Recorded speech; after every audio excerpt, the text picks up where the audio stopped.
4 مہینے ایسے ہیں جو حرمت والے ہیں، تقدس والے ہیں، احترام والے ہیں.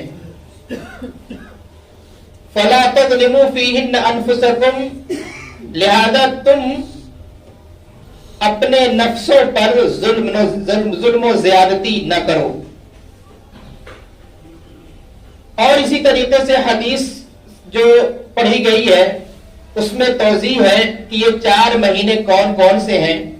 السنۃ 12 شہرا، کے مہینوں کی تعداد 12 ہیں. منہا 4 حرم، اس میں 4 مہینے حرمت والے ہیں. 3 متوالیات، جس میں 3 مہینے ہیں وہ لگاتار ہیں. وہ کون کون سے؟ ذوالقعدہ، ذوالحجہ اور محرم. اور 4تھا مہینہ ورجب مضر الذی بین جمادہ و شعبان، 4تھا مہینہ وہ ہے رجب جو جمادہ یعنی جمادی الاخرہ اور شعبان کے درمیان یعنی رجب ہے. آج رجب کی 2 تاریخ ہے، اسی کی مناسبت سے کچھ باتیں عرض کرنے کی کوشش کی جائے گی. یہ حرمت اور تقدس والے جو مہینے ہیں وہ آج سے نہیں ہیں، بلکہ اسلام کے آنے سے پہلے سے ہی یہ 4 مہینے احترام والے تھے، حرمت والے تھے. کفار مکہ اور قریش اس کا احترام کیا کرتے تھے، جنگ و جدال سے بچا کرتے تھے اور اس میں برائیاں نہیں کرتے، لیکن کچھ خرافات کیا کرتے تھے. لہذا جب اسلام آیا تو اسلام نے یہ کام کیا کہ ان 4 مہینوں کی حرمت کو برقرار رکھا اور ان کے خرافات کو حرام قرار دیا. جیسا کہ حضرت ابو ہریرہ رضی اللہ تعالیٰ عنہ کی روایت ہے کہ اللہ کے نبی صلی اللہ علیہ وسلم نے فرمایا کہ لا فرع ولا عتیرہ، کہ نہ تو اسلام میں فرع کی گنجائش ہے اور نہ عتیرہ کی. فرع اور عتیرہ کیا ہے؟ عتیرہ تو رجب کے مہینے میں وہ لوگ غیر اللہ کے نام پر ذبیحہ پیش کیا کرتے تھے، جانوروں کو ذبح کیا کرتے تھے، اور یہ رسم تھا کہ یہ رجب کے مہینے میں ہم غیر اللہ کے نام پر ذبیحہ پیش کریں گے، اسی کو عتیرہ کہا جاتا ہے. اور فرع ان لوگوں کی زبان میں کسی بھی جانور کا پہلا بچہ، چاہے وہ اونٹ ہو یا پھر بکری ہو یا گائے ہو، اس کا پہلا بچہ جو ہوتا تھا اسے غیر اللہ کے نام پر ذبح کیا کرتے تھے. ان دونوں کو حرام قرار دیا اور اس طریقے کے خرافات کو اللہ کے نبی صلی اللہ علیہ وسلم نے یا شریعت نے حرام قرار دیا اور حرمت اور تقدس والے مہینے کو برقرار رکھا. لہذا اب ہم پر کیا لازم ہے کہ ان مہینوں میں ہمارا کام کیا ہے؟ اس کا بھی جواب قرآن کی آیت میں، اسی آیت میں ہے فَلَا تَظْلِمُوا فِيهِنَّ أَنفُسَكُمْ، کہ تم اپنے نفسوں پر ظلم نہ کرو. اپنے نفسوں پر یعنی ان مہینوں میں اپنے نفسوں پر ظلم نہ کرو. یہ 4 مہینے جو حرمت والے ہیں، ہم اپنے نفسوں پر ظلم کس طرح کرتے ہیں؟ اس کا طریقہ کیا ہے؟ وہ یہی ہے کہ ہم شریعت کی مخالفت کرتے ہیں، جو کام شریعت میں نہیں ہے اسے انجام دیتے ہیں، اور جو شریعت کا کام ہے اسے چھوڑ دیتے ہیں، یہی ظلم ہے. یا پھر ہم کوئی کسی پر ظلم کرے وہ بھی ظلم ہے، جو دوسری ذات پر، دوسرے کی ذات پر. لیکن اپنی ذات پر جو ظلم ہے وہ یہ ہے کہ اللہ رب العالمین کی نافرمانی کرنا. تو ہمیں جو پیغام دیا گیا ہے وہ یہ ان حرمت والے مہینوں میں یہی ہے کہ اپنے نفسوں پر ظلم نہیں کرنا، اس کے علاوہ کوئی خاص فضیلت نہیں ہے. بالخصوص رجب کے مہینے میں تو کوئی ایسی فضیلت نہیں ملتی ہے. اب علامہ ابن کثیر رحمہ اللہ ان 4 مہینوں کی حرمت کے بارے میں لکھتے ہیں کہ 3 مہینوں کو لگاتار اور 1 مہینے کو درمیان میں رکھنے کی حکمت کیا ہے، تو بتلاتے ہیں کہ چونکہ حج کا مہینہ ذوالحجہ میں ہے تو اسی وجہ سے 1 مہینہ پہلے یعنی ذوالقعدہ کو حرمت والا قرار دیا اور 1 مہینے بعد محرم کو حرمت والا قرار دیا. کیوں؟ کیونکہ اس وقت جو لوگ سفر کیا کرتے تھے، سفر میں بہت پریشانیاں ہوتی تھی، کوئی لوٹ لیا کرتا تھا. لیکن وہ کفار ان مہینوں کا خیال رکھتے تھے، جانتے تھے کہ ذوالقعدہ میں لوٹ مار نہیں کیا کرتے تھے، کسی کو ستاتے نہیں تھے۔ ہمیں تو آج معلوم ہی نہیں ہوتا کہ کون سا مہینہ چل رہا ہے، لیکن وہ لوگ اس کا اہتمام ضرور کرتے تھے کہ ذوالقعدہ چل رہا ہو تو اس میں کسی کا لوٹ مار نہیں کرتے تھے، سفر آسانی سے لوگ کر لیا کرتے تھے۔ تو یہی حکمت اور مصلحت کے تحت اللہ کے بلکہ یہ 3 مہینے رکھے گئے، یعنی ذوالقعدہ سے پہلے ذوالحجہ سے پہلے ذوالقعدہ اور ذوالحجہ کے بعد محرم، کہ آدمی حج کا سفر بآسانی کر لے۔ اسی طریقے سے بیچ میں درمیان میں جو ایک مہینہ رجب کا رکھا گیا وہ اس لیے کہ آدمی اگر عمرہ وغیرہ کرنا چاہے تو اس میں آسانی سے جائے اور بغیر کسی خوف و خطر کے واپس آ جائے۔ اب یہ تو ایک قول ہے، لیکن ہم اگر چاہیں کہ رجب ہی میں جا کر عمرہ کریں یا اس طرح کے کچھ اعمال ہیں رجب میں جا کر کریں تو یہ تخصیص نہ کی جائے، بلکہ یہ ایک اس وقت کے دور میں امن و امان کے لیے یہ کیا گیا تھا۔ لیکن اگر ہم خاص طور پر کہیں کہ ہم رجب ہی میں کریں گے یا فلاحی مہینہ میں کریں گے تو یہ درست نہیں ہوگا۔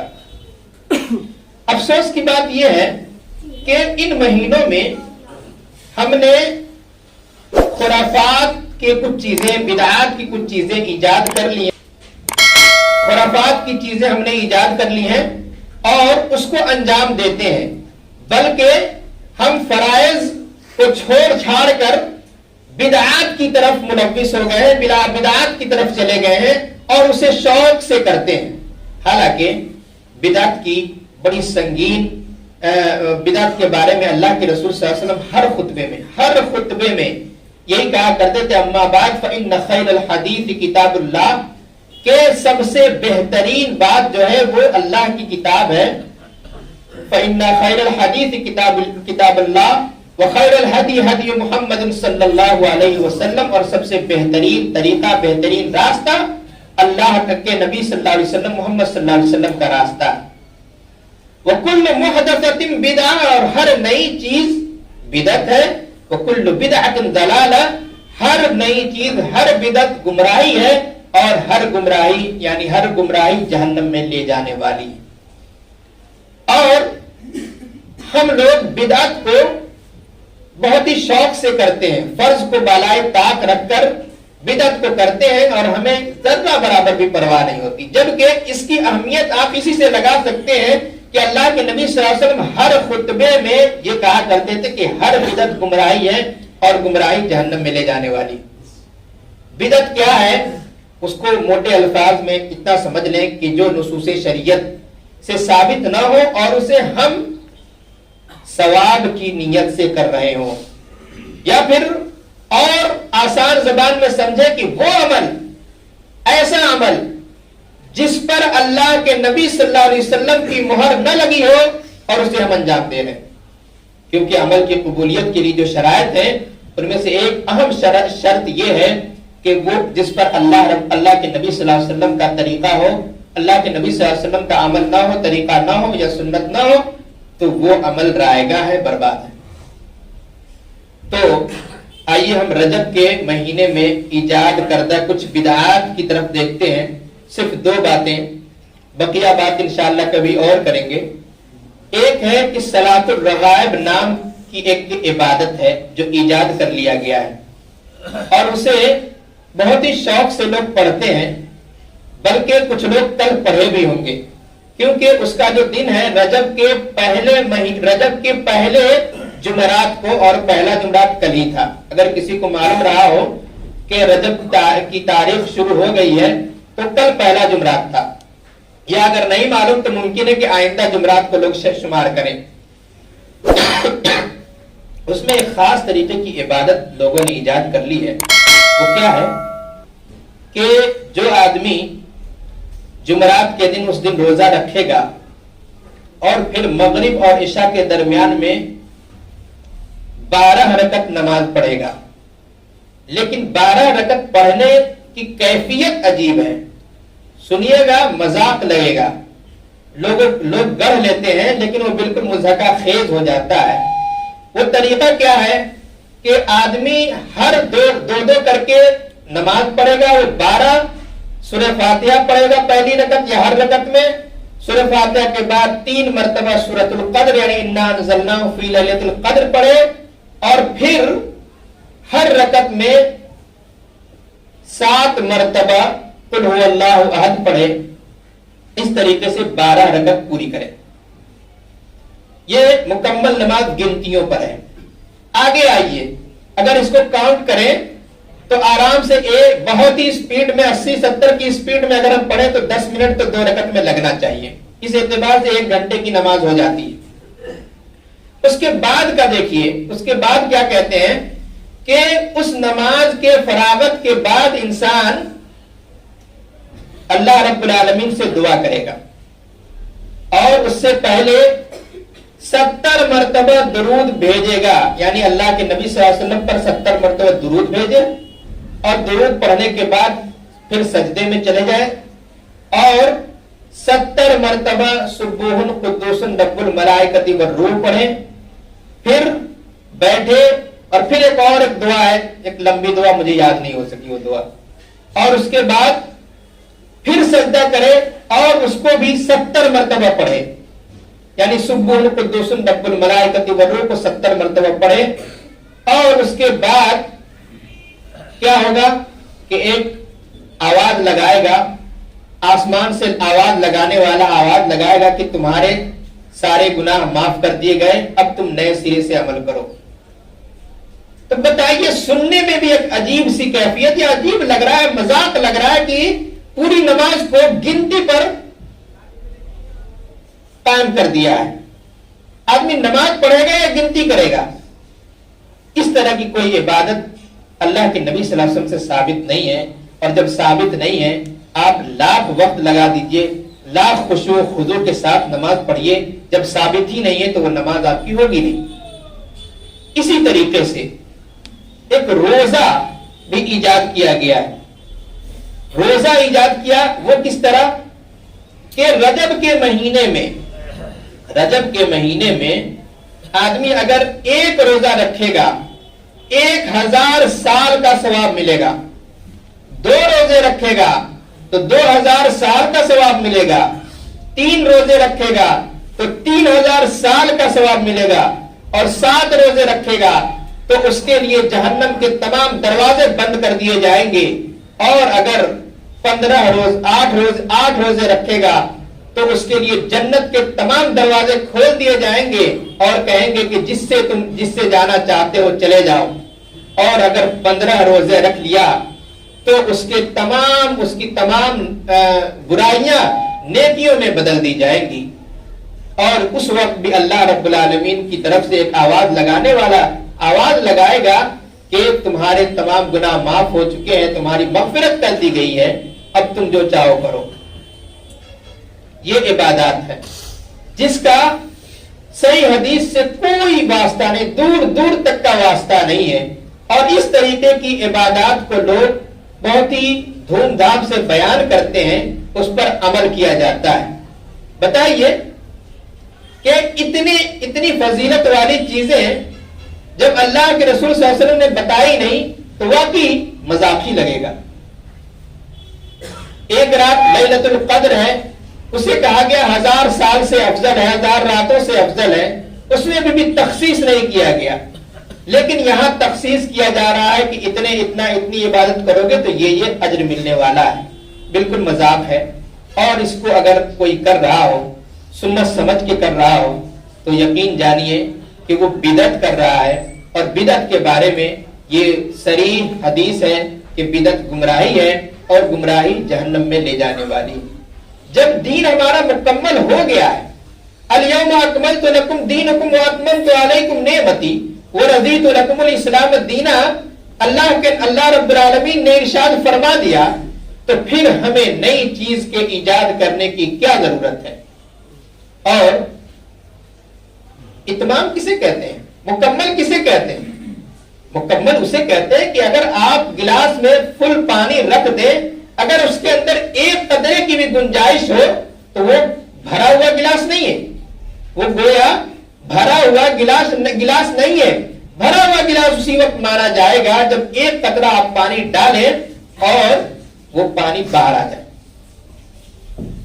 اور یہاں اسی اللہ کے نبی صلی اللہ علیہ وسلم کی زندگی میں اعلان فرما دیا گیا کہ دین مکمل ہو چکا، مکمل ہو گیا، اس میں کسی چیز کی گنجائش ہی نہیں ہے.